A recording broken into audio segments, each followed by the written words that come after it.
Hello everyone. Today's story is set in a forest, so I thought I would try and find a forest too. So I'm out in my garden. I've got some trees behind me. Today's story is called Hansel and Gretel, and this was written by a very famous author called the Brothers Grimm, and there were two of them, and one of them wrote this story a long time ago. So here we go. Hansel and Gretel lived in a damp little cottage on the dark side of long lost wood. Their mother had died long ago, and their father had married a new wife who was not as sweet as she seemed. In fact, she was bad as a rotten apple. "You children eat too much," she grumbled one day to her husband, as Hansel and Gretel shared a single slice of stale bread. "You must lose them in the wood and let the wild creatures care for them.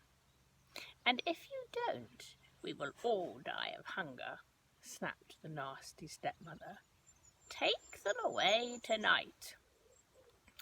And so, as soon as the first star shone in the sky, the children's father led them into the forest along tangled pathways. They could hear the sounds of the owls in the night. Twit-twoo. Can you do the owl sound? Twit-twoo. At last they stopped by a crooked tree. "My dears," he groaned, "wait here a second while I search for firewood." And away he stumbled, and all they could hear was his footsteps. Pit, pat, pit, pat. Can you do that? I'm just doing it with my hands.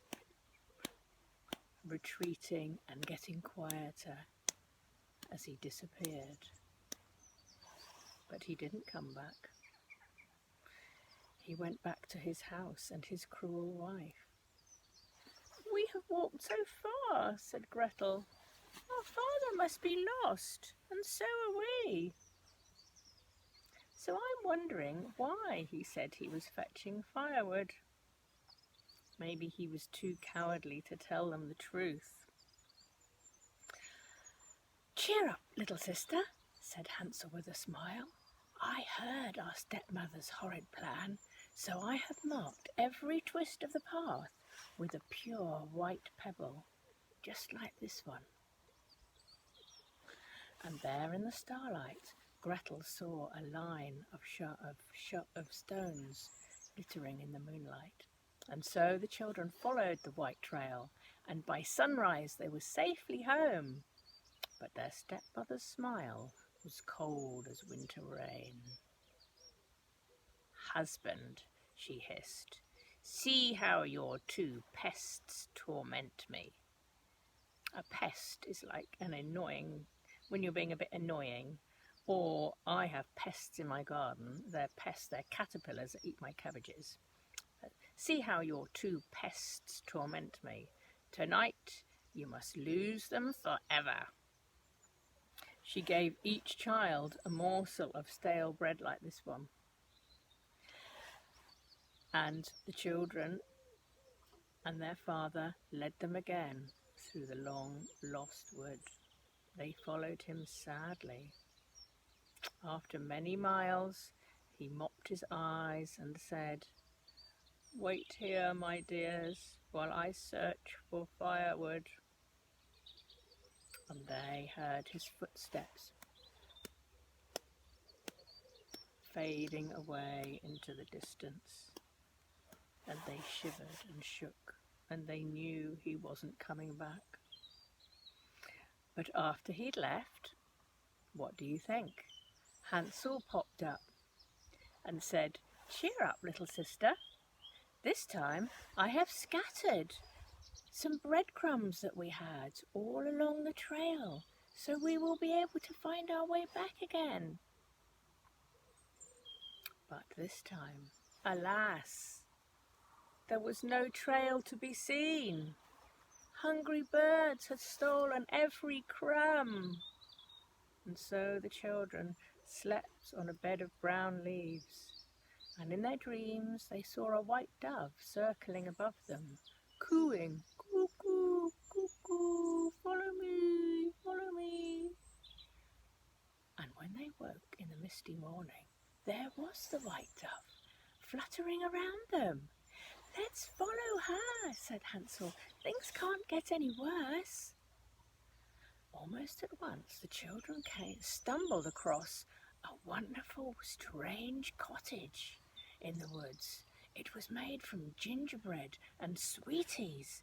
There was candy canes and candy floss and Smarties and jelly tots and chocolate, and what else could there be on the house?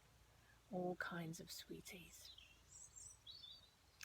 Their mouths watered, and soon you could hear a snapping, snap, snap, snap, as they snapped off and nibbled chunks of that delicious wall and windowsill made of sweeties and gingerbread.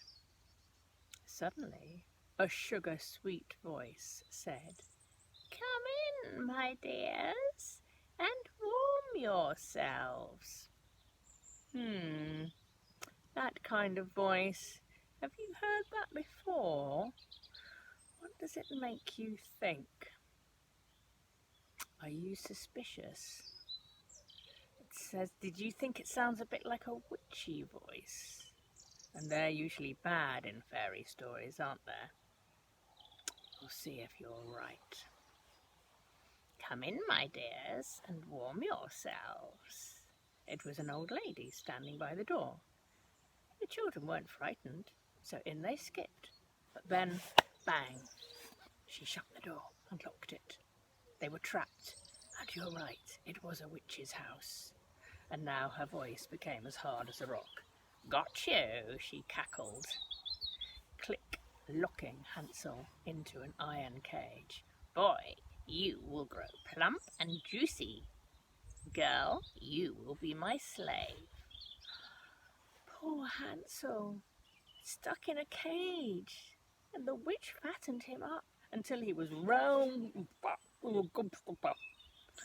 poor Gretel, she ate nothing but scraps from the cat's saucer. At last the witch shrieked, "Girl, build up the fire. I want boy pie for my tea." Gretel had to think quickly. She wasn't going to lose her brother. I'm very sorry. I've never cooked boy pie before. Do you think the oven is hot enough?" And she opened the oven door with a creak. The witch stamped her foot and peered into the oven. "It's hot, hot, hot!" she screamed as Gretel pushed her into the oven and shut the door with a slam. In moments, Gretel grabbed the key and unlocked the cage where Hansel was with a click. The two children raced outside, and there was the white dove floating around them. And the white dove cooed again, "Coo, coo, coo, follow me." And of course, they followed her, and this time she led them home. And when they arrived home, their father was outside. His smile was as warm as the summer sun and wide as a sunbeam. He cried in their arms as he opened his arms wide to embrace them and begged them to forgive him. He had made a grave mistake. He told them he had sent the stepmother away that same day, and he'd come looking for them, but they weren't there, and he begged them to forgive him, which they kindly did. And so they lived happily to the end of their days together as a family. The end. So, if you want to, you could draw a map of Hansel and Gretel's journey. You could put little pebbles or little dots where they might be. And you could even draw the gingerbread house as well, and what that might look like. Or you could lay a real trail with some breadcrumbs or maybe little bits of flour dotted around your garden or even in the park, and get someone to follow it. If you do that, try and send me a picture. I'd love to see it. All right, bye for now.